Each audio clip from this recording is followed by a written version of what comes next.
DPP Pucukesuma Bapak Eko Supriyanto SE, dan kami persilakan kepada Bapak Syafrizal AMD selaku Ketua DPW Jawa Barat untuk menyalurkan bunga dan penyematan ikat kepada Bapak Eko Supriyanto SE.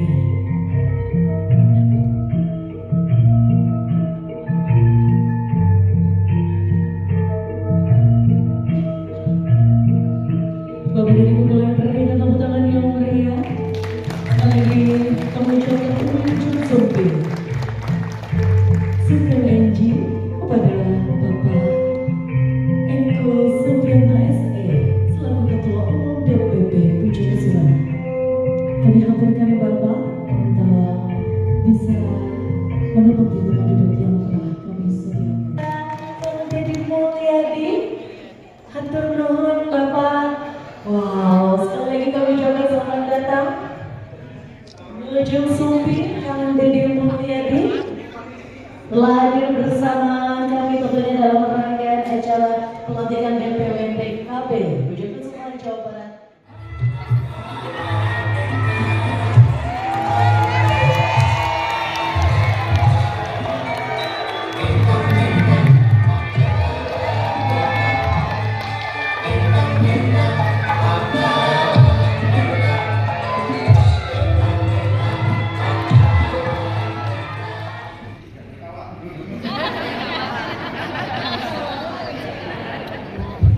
Mau itu nggak pernah punya agenda. Assalamualaikum warahmatullahi wabarakatuh. Sampurasun. Pimpinan yang disepuhkan, yang ditokohkan di Pucukesuma beserta seluruh jajaran dan keluarga besarnya yang pagi hari ini dan sekarang sudah siang berkumpul bersama-sama untuk membangun spirit kebudayaan kita, spirit ikatan kita dengan leluhur kita. Karena ini catatan penting bagi Indonesia ini. Saya disebut tokoh Jawa Barat enggak juga lah. Mungkin salah satu orang yang setiap hari bicara tentang Jawa Barat. Karena selama ini ketokohan Jawa Barat selalu diidentikan dengan kota Bandung. Jadi siapa yang tinggal di Bandung bisa jadi tokoh Jawa Barat. Tapi kalau yang tinggalnya di ujung utara, di ujung selatan, seringkali tidak bisa jadi tokoh Jawa Barat. Saya ingin disebut tokoh itu memahami Jawa Barat dan kebudayaannya secara utuh. Kenapa? Saya ada podcast yang saya cerita, saya ini ada iri terhadap suku-suku yang lain. Pertama, saya iri terhadap orang Batak. Orang Batak itu bisa membaca masa depan. Kenapa bisa membaca masa depan? Dia bisa membaca sebuah era global, era perubahan dalam setiap waktu. Sehingga orang Batak meletakkan nama marganya pada setiap anak. Nasution, Simbolon, Panjaitan, Sihombi, Panggabean, terus. Sehingga sampai kiamat Batak tetap Batak. Kenapa dia punya marga? Sebelum ada teori tentang DNA, orang Batak sudah men-DNA-kan seluruh keturunannya. Tepuk tangan bagi Batak. Kebayang kalau orang Batak tidak membuat Nasution dan namanya berubah semua kan? Dan namanya jadi Zon, Rudolf, kan? Kemudian Henrik. Dan orang Batak itu nama awalnya kan kebanyakan Eropa. Hilang orang Batak. Nah, yang identifikasi ini penting dalam membangun apa? Dalam membangun perangkat sedulur. Sedulur, ikatan kekerabatan, ikatan genetika itu melekat sehingga mereka punya ikatan emosi. Ada pertemuan marga Simbolon, ada pertemuan marga Nasution, ada pertemuan marga Pangaribuan, dan ini berlangsung. Kemudian orang Jawa yang melakukan ekspansi terhadap Sunda dalam sejarah peradabannya, sampai Banten orang Jawa ekspansi. Kemudian orang Sundanya berubah, kata orang bahasa keseharian, lempeh yuli. Lempeh yuli itu apa? Mudah kesurupan. Sehingga lahir kasusnya Pinang itu lahir dari kesurupan. Kenapa mudah kesurupan? Sebenarnya ada keuntungannya. Orang Sunda itu mudah menyesuaikan diri, pindah cai, pindah tampian. Ciri sambungi cara sadesa, jawadah tutup geritna sacarana lain pak sejen tiga. Sehingga orang Sunda itu mudah berubah, tidak punya kekuatan ideologi yang pancet pada adat-adatnya. Ketika orang Sunda pergi ke Medan, maka orang Sunda jadi orang Medan. Baru pulang ke Jawa Barat sudah, tolong kembalikan ini. Aku saya sini Pak. Ketika pergi jadi kuli bangunan di Jakarta dan tidak ditangkap nih. Kemudian dia pulang ke kampungnya, dia naik ojek. Tolong antar saya ke kampung saya. Di mana kampungnya? Air bambu ikan. Kamu jadinya bingung di mana air bambu ikan itu, ternyata Ciawitan. Air bambu ikan itu desanya desa mana? Desa Bukit Kemiri. Setelah ditanya di mana, saya goblok itu benar. Pasir Muncang. Mohon maaf, ini karakter orang Sunda. Sikap adaptif ini melahirkan orang Sunda memang tidak terlalu fanatik terhadap garis genetik, tidak terlalu fanatik pada wilayah. Susah mendominasi tapi gampang didominasi. Nah, sehingga nggak pernah ada kerusuhan orang Sunda di Maluku, tidak pernah ada kerusuhan orang Sunda di Kalimantan, tidak pernah ada kerusuhan orang Sunda di Aceh. Memang orang Sunda gampang menyesuaikan diri. Di Batak jadi Batak, di Jawa dari Jawa, di Arab orang Sunda jadi Arab. Itulah orang Sunda. Sehingga karakter untuk orang Sunda itu apa yang paling cocok? Intel. Ya, mudah menyesuaikan dengan lingkungannya, susah dibaca. Makanya orang Sunda politiknya jarang bisa dibaca. Ini pendekatannya. Yang berikutnya orang Jawa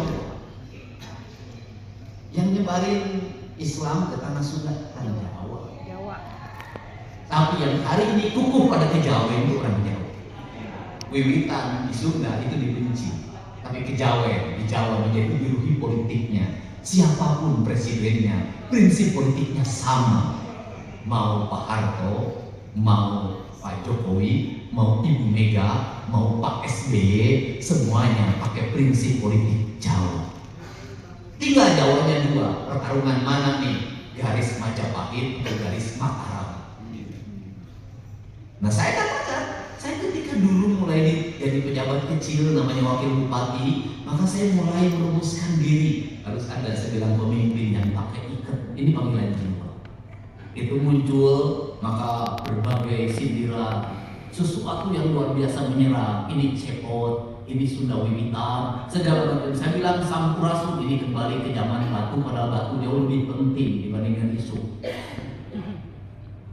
Dan itu kemudian saya bilang jangan panggil Bapak, akang saja, inilah perusak birokrasi. Tidak ada akang dalam kalimat birokrasi. Tapi begitu saya menang pilkada, yang pakai ikat semua mulai pakai ikat. Begitu yang sampurasun menang pilkada, semua pakai sampurasun. Begitu yang menang pilkada pakai akang, semua pakai akang. Sampai ada calon kepala daerah umurnya 70 tahun tetap ingin disebut akang. Padahal hakim itu ya.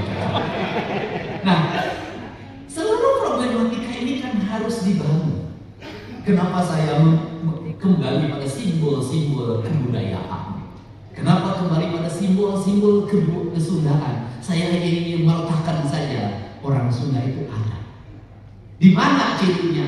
Pakai ikat kene, nyari sampurasun kene, kena orang Sunda. Identifikasi ini menjadi identifikasi politik.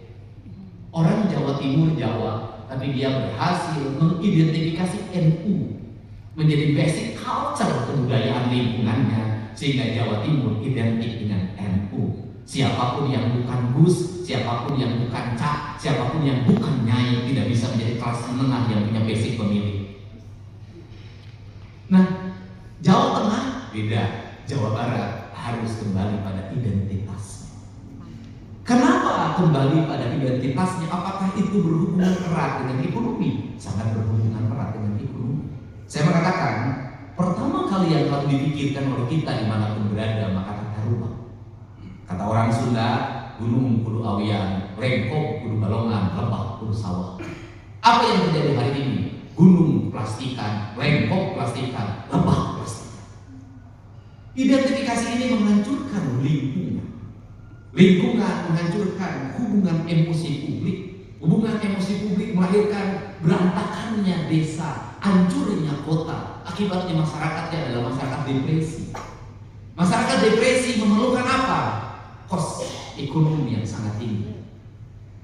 Sabtu Minggu banyak orang yang depresi, ingin healing dan traveling. Perlu kos. Rumah yang megah tidak menjadi kebahagiaan bagi dirinya. Gedung yang mewah tidak menjadi kebahagiaan bagi dirinya. Orang-orang yang hidupnya mewah rata-rata tidak pernah betah di rumah. Maka Sabtu Minggu pergi. Ketika Sabtu Minggu pergi, kalau yang healing travelingnya adalah pejabat bisa naik bus, pengusaha bisa naik pesawat. Kalau yang healing dan travelingnya karyawan adalah sewa mobil. Satu mobil sewa 300 oleh 7 orang. Di jalan bannya pecah, macet, karena tata ruangnya sudah berantakan, infrastrukturnya tidak tertata. Apa yang didapat dari healing dan traveling itu? Goblok aing si anjing. Kemarahan yang tidak benar. Kenapa marah? Macet karena tata ruangnya salah. Macet karena perencanaan infrastrukturnya hancur. Ketika macet tidak ada kebahagiaan. Di kanan yang ada yang minta-minta, di kiri yang ngamen, sebelah sana kembang pohonnya sudah roboh, sebelah sini plastiknya berantakan. Maka kalimat ini daerah religius, jadi mana kawan? Religius itu adalah surga. Surga itu tertata dan indah. Di surga tidak ada anjing goblok si aing di dalam. Di surga itu di dalamnya adalah la ilaha illallah. La ilaha illallah adalah jalan kemuliaan, jalan kedamaian. La ilaha illallah tidak ada plastik yang berantakan. La ilaha illallah tidak ada taman yang rusak. La ilaha illallah tidak ada baliho yang bertengger di pohon dipaku. La ilaha illallah tidak ada spanduk yang oleh bupati wali kotanya sudah 7 tahun tidak pernah dibuka. Tidak ada. Makanya saya ingin mengembalikan ketika Anda meletakkan religius pada sebuah wilayah, hati-hati, jangan-jangan religius itu simbolistik. Ternyata daerah religius itu pinjolnya nomor 1, judolnya nomor 1, juara dalam segala. Ini korek. Berangkat dari mana ini? Lemah dalam pemahaman identitas diri, kebudayaan dan masa lalunya. Dan kita selalu meletakkan masa lalu adalah masa ketinggalan. Menurut saya tidak. Masa lalu adalah masa kejayaan yang harus direinkarnasi lagi dalam konteks yang sangat berbeda. Untuk itu saya mengucapkan terima kasih bagi orang Jawa yang tetap menjadi guru bangsa. Jawa, tetap Jawa, apa kekaguman saya terhadap Pak Jokowi? Tetap mengajarkan budaya Jawa pada anak-anak.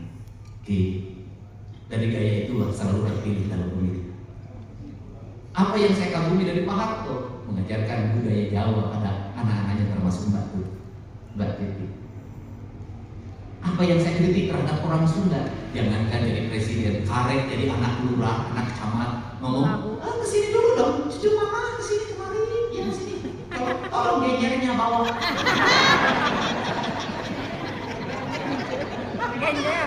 Hese, tinggal. Saya itu kadang yang kerja di tempat saya bawa incunya ke tempat saya kan, sini, cucu mama ngomong naon dari siang. Ngomong naon dari siang. Siapa ngomong Sunda meh nyuruh, kunaon kudu ngomong Sunda meh nyuruh. Anak siang ngomongna dari bahasa Indonesia, engke sawahna dijual sabab ngomong bahasa Indonesia teu bisa pakai ngawuluku. Teu bisa pakai ngadaru, teu bisa pakai tandur, teu bisa pakai ngadebot. Ngomong bahasa Indonesia hayang nongkrongna di pakape ketika jam 10, duit beak, pinjol ngaji, leasing ngaji. Apa yang terjadi? Tanah tergusur, rumah terjual. Siapa yang menguasai? Orang Jawa dan orang Batak. Yang bisa siapa menguasai tanah air dengan itu kita harus air bagi minat teman yang berlaku air. Boleh dong. Saya ngomong gini. Ya kan? Saya punya riset. Pertama, orang Tegal bikin nasi goreng di depan rumah, asalnya kontrak. Lama-lama rumahnya dijual sama tukang nasi goreng. Orang Batak juga menguasai sampai Bang Emo, Bang Tuli, orang Batak. Udah ya ngomong terbuka. Orang Sunda ditagi kurang Batak, motor dicopot kurang Flores. Bayangin, orang saya sebagai orang Sunda ini harus berubah mindset. Apa yang harus berubah mindset dari orang Sunda? Asal ayunting tekor, asal skor. Gaya Biden. Sehingga di Jawa Barat ini banyak yang warga kenegaraannya dua. Saya lihat kaum wanita, wajahnya Korea, kakinya Afrika. Karena wajahnya pakai skincare. Sedangkan memang dari dulunya sudah hitam. Kenapa ketika orang cerita beras saya ngomong, kamu harga skincare naik tidak marah, harga beras naik marah. Kenapa? Saya sebenarnya lagi bukan bicara saya tidak menghargai orang yang tidak terbeli beras. Bukan, saya lagi ngajarin pada semua orang, kalau ingin harga beras stabil, ayo mari kita nanam padi, jangan cerita skincare. Mari kita nanam padi. Kalau ingin punya beras, ya anak-anak kita bawa ke sawah. Kalau ingin punya beras, ya tidak boleh ruang-ruang sawah diubah dari industri. Jadi perumahan tidak boleh dong, kembalikan lagi. Jangan ngomong harga beras sawahnya digusur. Jangan ngomong harga beras tidak ada lagi orang yang bekerja di sawah. Anda ngomong apa? Itu. Makanya saya kasih contoh. Ayo harga beras naik, saya nanam padi, saya nyiram, malam saya bangun, purnama saya nyemprot. Saya kasih contoh dari pemimpin itu. Kalau ingin harga beras stabil, peloporilah para petani untuk menanam beras, dimulai dari pemimpinnya. Karena beras tidak akan hidup di gadget.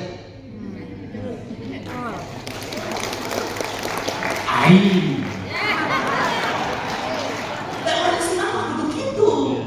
Itu loh. Orang senama.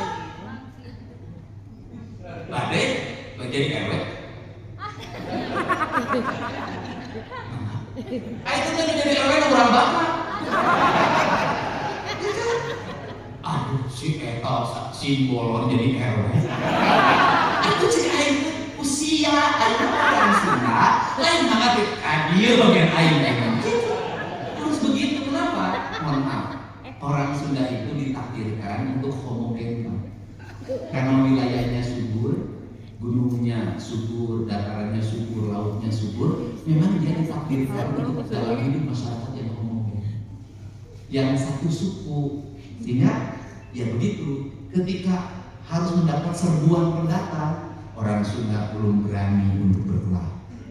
Sehingga ketika orang mengatakan Jawa Barat intoleran, tidak. Saya katakan orang Sunda itu toleran pada orang yang intoleran. Siapa yang bertengkar di Jawa Barat? Orang Batak bertengkar dengan orang lain. Masalah gereja. Orang Sunda itu cicinya para siapa nih? Kalau di Jawa, saya terus aja pertengkaran gereja dulu di Purwakarta itu orang Jawa dengan orang Batak. Orang Sunda kan? Gila orang ini karena toleransi orang Sunda mau ribut. Bisa dari ribut, cari aman. Itu tertradisi sejak kecil. Ketika anaknya nangis, orang Sunda mah dipangku. Ketika anaknya nangis dikasih permen. Ketika anaknya nangis diluapin. Beda dengan orang Batak. Ketika orang nangis ditinggalkan.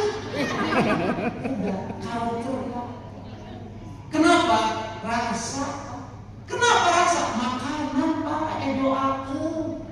Sayur dan daunan, bebetian, bumbuahan.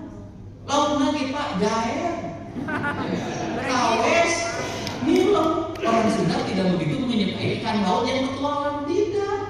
Orang Sunda mah teu kudu ka laut, ka lautnya hargana mah balik deui gitu. Ini orang Sunda. Filosofinya beda Pak. Kenapa orang Sunda tidak menguasai laut? Karena daratannya sudah subur. Jadi kalau orang Sunda, wah cilaka ka laut hidup teh balik deui. Beda kalau orang lain memang hidupnya kenapa? Senang tantangan orang lain. Sehingga yang daerah pinggir-pinggir laut itu pesisir kebanyakan pendatang, bukan asli penduduk Sunda di situ. Yang dari Jawa, so ya pesisir utara itu Jawa asalnya, pesisir selatan juga Jawa. Orang Sunda mah hidup di tengah. Karena dalam teologi Sunda ada 3 kategori: dunia atas, dunia tengah, dunia bawah. Dunia atas sebutnya alam paramyangan, itu alam pemujaan, alam spiritual. Tidak boleh orang masuk gunung karena itu tempat kembalinya arwah, leluhur. Karena disitulah sumber kehidupan. Manusia Sunda diamnya di tengah, makanya ada sigar tengah di daerah yang anti banjir, anti longsor di sini. Nah, laut itu alam bawah, itu pembuangan, nggak boleh itu kehidupan. Itu teorinya orang Sunda. Jadi orang Sunda di tengah. Nah, ini beda karakternya. Karena yang beda karakternya, mohon yang datang di tanah Sunda harga ada di Mapalaga tapi yang rakyat ayu. Beda. Kasus Cina itu kalau terjadi di Sumatera, udah bakar-bakaran. Iya. Kalau terjadi di Jawa udah ribut. Kalau terjadi di Sunda, mau wangi. Cari ini kita mau tapi hari ini awas hati-hati dari dunia diracun. Ayo mah diracun ku susu ge baheula tapi ka pisang.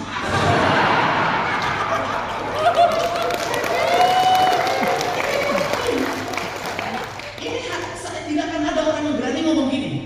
Saya sampaikan pada para pendatang, sing karunya ieu teh biasa dulu, hampura. Ini harus ada pemahaman. Makanya orang Sunda pinjam duit sama orang Sunda teu bayar. Orang Sunda pinjam duit sama orang Sunda terbayar. Sama orang Sunda itu tega lagi. Dia tidak tega. Orang Batak pinjam duit ke orang Sunda dibayar walaupun bunganya tinggi. Kenapa? Takut. Sehingga orang Batak berubah menjadi lembut apa? Kalau orang Batak menikah dengan orang Jawa.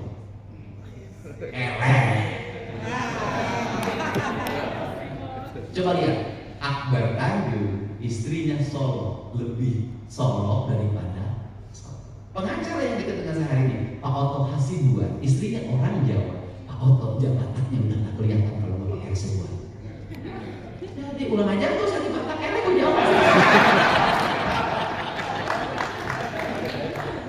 Kenapa? Apa sih rumus orang Jawa?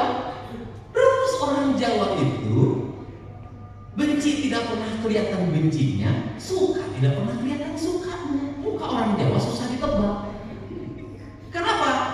Karena pelatihan jiwanya tinggi, dia pengendalian emosinya tinggi. Perempuan diajarkan untuk tidak boleh terlalu tengadah, tidak boleh terlalu tertunduk. Itu dilatihnya lama, larinya juga lama.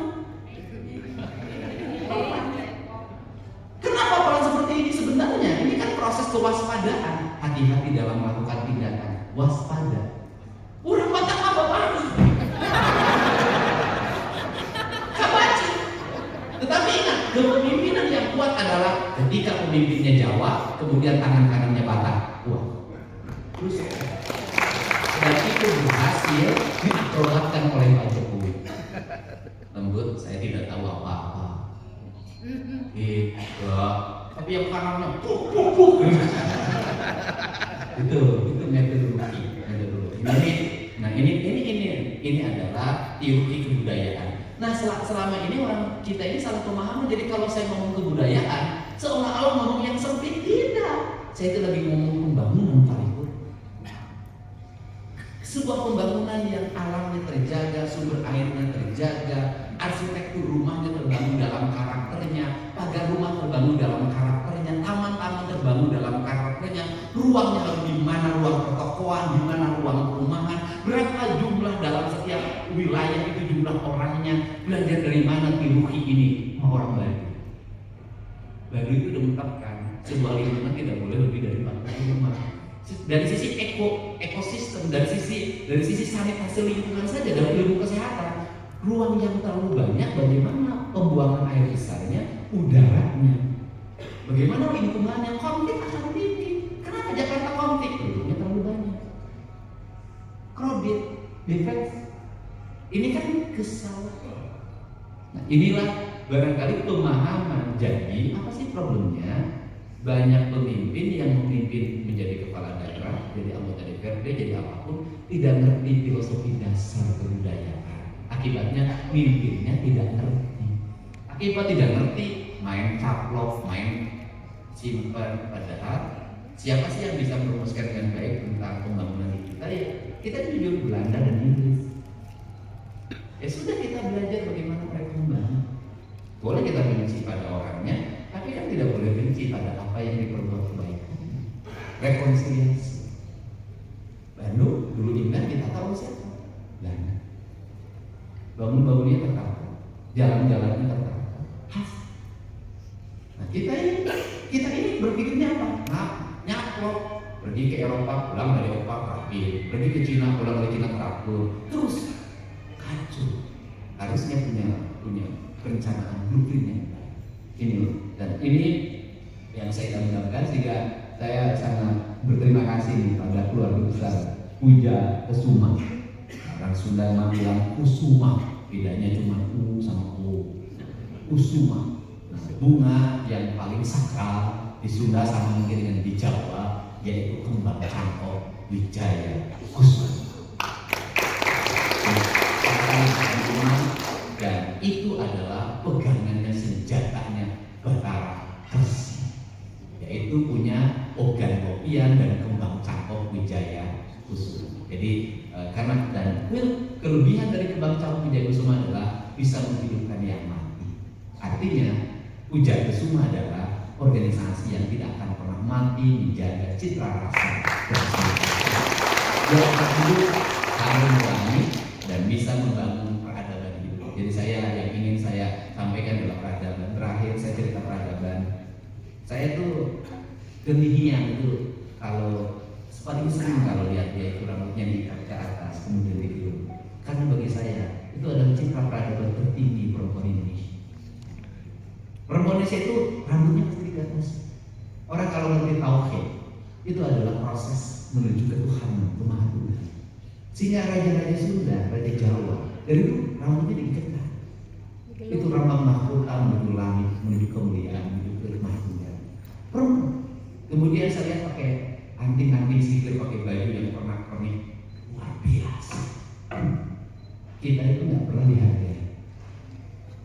Kita ganti fashion-fashion yang makin gak jelas. Kita seolah tidak bangga dengan fashion kita. Anak-anak kita itu kalau mono, silakan berdiri. Mono yang pakai baju merah, cantik. Saya melihatnya tetap kesini berbahaya. Fashion yang seperti ini mungkin suatu saat hilang.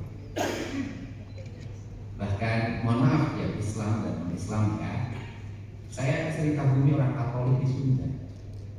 Di gerejanya ada angklung, ada gamelan, ke gerejanya pakai kebaya.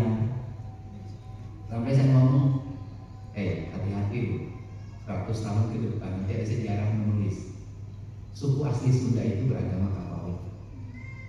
Kenapa? Karena hanya gamelan Sunda bajunya di gereja. Baju kebaya itu adalah mereka yang pergi ke gereja. Itulah orang Sunda. 100 tahun ke depan itu kemudian. Apa sih yang ingetin? Yang Muslim tetap syariat, syar'i dan masalah. Tetapi desainnya tetap dong menggunakan simbol-simbol aksesoris sebagai kita orang Sunda. Karena kebaya itu dari dulu itu pakai kerudung. Dulu ya kebaya Sunda itu dari dulu pakai kerudung. Cuman kerudungnya kerudung kayak batu. Ini kalau dulu ya, dulu. Saya nggak mau sakit, silakan. Itu pakai kerudung. Boleh sekarang tertutup, tapi kan bisa desain untuk bajunya itu tetap tidak kehilangan karakter kebayanya. Kebayanya sampai situ. Nah, kenapa ini saya sampaikan? Ini penting. Untuk apa? Jaga bagaimanapun kita ini harus ada identitas kita.